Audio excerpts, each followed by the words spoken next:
6th. You're on the John Fredericks Media Network and the John Fredericks Media app. It is January 6th. It's 2026. Well, it's 5 years later of J6, the big scam that went on. A couple people broke rules and should have been prosecuted by it. You don't break windows. You don't break into things. You don't take things.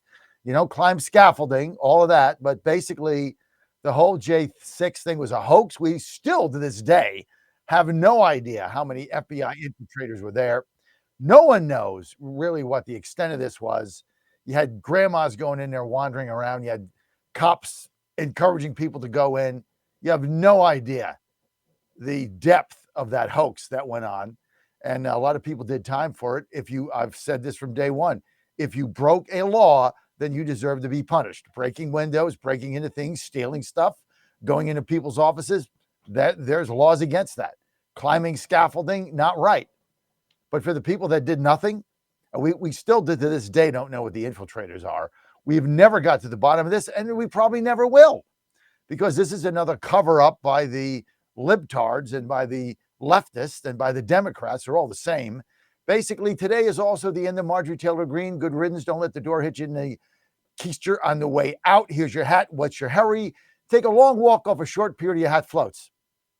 I think that about sums it up. Good riddance, Marjorie Taylor Greene. Can't get out of here fast enough. She is gone today. Hope things work out with The View. They're going to offer you a contract. This is all about making money off of being negative Trump.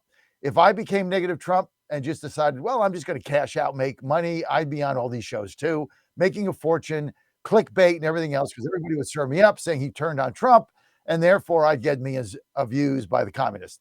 This is basically the way the left works. So, good riddance. Don't let the door hit you in the ass on the way out. It's basically my thing here. Now, a lot of people have said, well, Brian Glenn should get his credentials pulled. Why?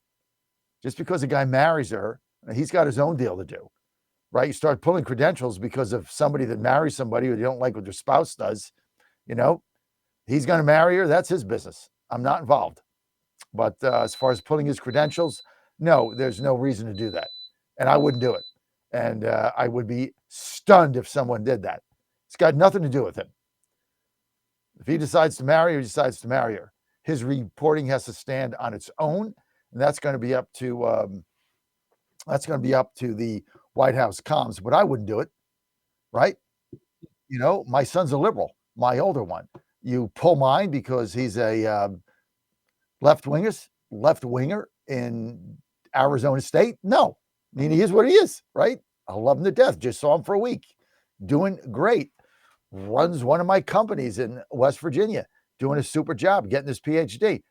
So, that's his business, right? I don't agree with it, and it's not the way we brought him up, but, they go to school, they get PhDs, whatever, they get a different perspective, but at least they'll sit there and talk with us, talk politics all night. It's kind of fun, see his perspective, and he knows it's nonsense, to be honest with you.